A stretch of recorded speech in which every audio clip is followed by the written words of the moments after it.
The National Baseball Hall of Fame is considered to be the pinnacle of baseball achievement. Induction into this club immortalizes a player in the pantheon of the game's legends. Unfortunately, the Hall of Fame and the Baseball Writers Association of America often fall short in their duty to recognize greatness. In this series, we will highlight those whose contributions to the game are worthy of enshrinement in the Hall of Fame, but for some reason or another, they were left out of baseball's most exclusive club. Today, we're talking about one of the greatest defensive second basemen of all time. Across a 19-year career with the Detroit Tigers, he was able to establish himself as a model of consistency and hard work. A good hitter, an elite fielder, and a winner. And one half of the greatest double play combo in baseball history. Welcome back to The Bad Baseball Fan. Let's make the case for Lou Whitaker.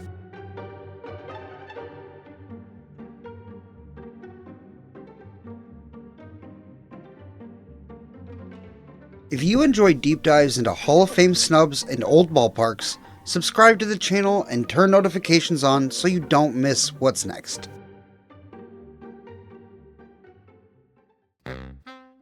Louis Rodman Whitaker was born on May 12, 1957, in Brooklyn, New York. Moving to Virginia as a baby, he started playing organized ball at the age of 10, and within a few years was garnering attention for his ability on a baseball diamond. By the time he graduated from high school, he had caught the attention of major league teams as well, and in the 1975 amateur draft, the Detroit Tigers took Whitaker, a third baseman out of high school, with the 99th overall pick. The next spring, Whitaker told Tigers general manager Jim Campbell, "I'll be playing for you soon." And despite some struggles through rookie ball, Tigers management remained high on Lou thanks to that confidence and a visibly high work ethic. He played through 1976 at Class A Lakeland, being named MVP of the Florida State League. Getting called up to Double-A in 1977, Whitaker was moved to second base to be paired with Alan Trammell at short. From this point on, the two ballplayers' careers were forever intertwined. Trammell went on to win the league MVP that year, and their team went on to win their championship. Following the end of the Double-A season, both Trammell and Whitaker were called up to Detroit. The big leagues awaited, and on September 9, 1977, Lou Whitaker made his major league debut and did not disappoint, going 3 for 5 with a double, an RBI, and a stolen base. The start of a 19-year legacy. Lou made the opening day lineup going into the 1978 season, and made the season debut to cheers of "Lou!", which would go on to permeate Tiger Stadium for the duration of his career. 78 was an awesome first full season for Lou, as he posted a .285 average and a .978 fielding percentage, all while leading the league in double plays turned with his middle infield partner in crime, Trammell. This led to Lou scooping up the American League Rookie of the Year award, becoming only the second baseman to ever win it, following Rod Carew in 1967.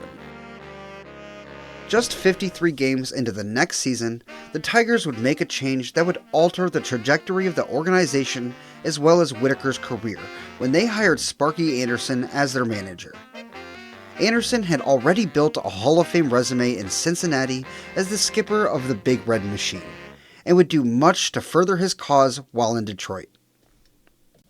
Going into 1980, Sparky had Lou bat in the leadoff spot, logically tagging the lefty as ideal for the role. For some reason, this intuitive approach backfired, and Lou had the worst batting year of his career. Despite his struggles at the plate, he continued to be a premier defensive second baseman. Lou was restored to the leadoff spot midway through the 1982 season, where he finally grew comfortable in the role.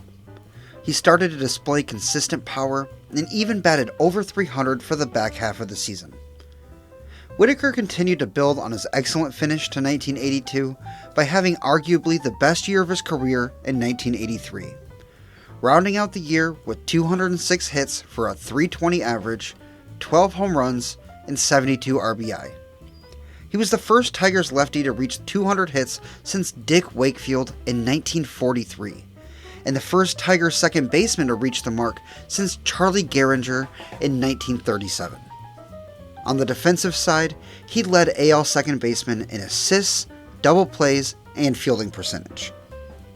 Thanks to his efforts, he made his first All-Star game, won his first Silver Slugger, and his first Gold Glove. Just a few years into his career, and he had firmly established himself on a pathway to the Hall of Fame. After Lou's career year, Detroit had a season for the ages. The Bless You Boys, as the 1984 Tigers were nicknamed, won 35 of their first 40 games and never looked back. They finished with 104 wins and cruised through the playoffs to win the World Series. Lou himself again collected another All-Star appearance and his second career Gold Glove and Silver Slugger. In the only World Series appearance of his career, Lou had a .286 average, 6 runs scored, 2 doubles, and 4 walks. While never achieving that level of team success again, Lou's Tigers teams were almost always a competitive ball club. He kept the award train running, winning his third of 4 Silver Sluggers and his third and final Gold Glove in 1985. His final Silver Slugger came in 1987, and he was recognized as an All-Star in 85, 86, and 87 to wrap up a dominant 5-year stretch.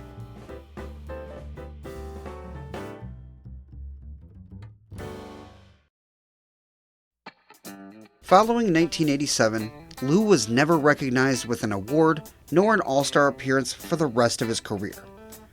Surely, this has been used in the case against his Hall of Fame admittance, but upon inspection, there was little to no statistical decline from his prime years to his later years. In 1989, he set a franchise record for home runs by a second baseman, and in 1991 had the best defensive season at second base in the league. With little deviation, his batting average could be found between .250 and .300, and his on-base percentage could be found anywhere between .340 and .400. His OPS Plus only dropped below league average for 2 years of his entire career, and the only season in which he accumulated a negative WAR was his September call-up in 1977, where he amassed an inconsequential negative 0.1 WAR. During his 19-year career helming second base in Detroit, Whitaker amassed 2,369 hits, 1,286 runs, 1,084 RBI, and 244 home runs. His career batting average was .276, and his on-base percentage stands at an awesome .363. His career OPS Plus stands at .117, and his fielding percentage at .984. Not to mention that he was half of the most prolific double play combo in baseball history, and his other half is in Cooperstown. Lou amassed a career WAR of 75.1, which puts him at 7th highest among second basemen in MLB history. The 6 ahead of him are all enshrined, and several behind him are in the Hall as well. The average WAR for a Hall of Fame second baseman sits at 69.4, a mark that Whitaker has clearly surpassed. According to the Society for American Baseball Research, Lou Whitaker, Rogers Hornsby, and Joe Morgan are the only second basemen to score 1,000 runs, have 1,000 RBI, collect more than 2,000 hits, and amass over 200 home runs. Just to reiterate here, both Hornsby and Morgan are considered among the greatest to ever play the position, and Lou is in an exclusive club with them.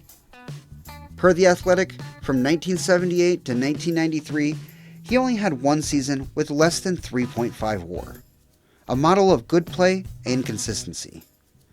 He was never the flashiest player or the biggest superstar, but he was always one of, if not the best second baseman around. Unfortunately, when he was first placed on the ballot in 2001, Lou received a painfully small 2.9% of the vote, disqualifying him from future ballots voted on by the BBWAA. His Hall of Fame hopes now rested in the Veterans Committee. An above-average hitter with elite fielding skills, who accumulated over 75 career WAR, dropped off the ballot after just one try. That is complete insanity. But times have changed since then. We no longer put such heavy weight into traditional numbers like batting average, runs batted in, or even home runs. Today, we value on-base, slugging, and WAR, metrics that all work considerably in Whitaker's favor. Lou's career is interesting. From an old-school perspective, his numbers don't jump off the page, but modern analysis tells a different story. He didn't hit mind-boggling home runs, lead the league in average, or steal 100 bags in a season. Instead, he got on base almost 40% of the time, produced consistent power for both a leadoff hitter and a second baseman, and played hard-nosed, elite defense for his entire career. Lou finally got another shot when he was named to the 2020 Contemporary Era ballot, but he ultimately only gained 6 of the 12 required votes to get in. When he was left off the ballot in 2025 and Jeff Kent was elected, another second baseman with less qualifications than Whitaker, I lost it. He is worthy, and it's time for voters to take Lou's Hall of Fame candidacy seriously. If the Hall of Fame is to truly represent the history of the game's greatest players, then it must recognize that its story will always be incomplete without sweet Lou Whitaker.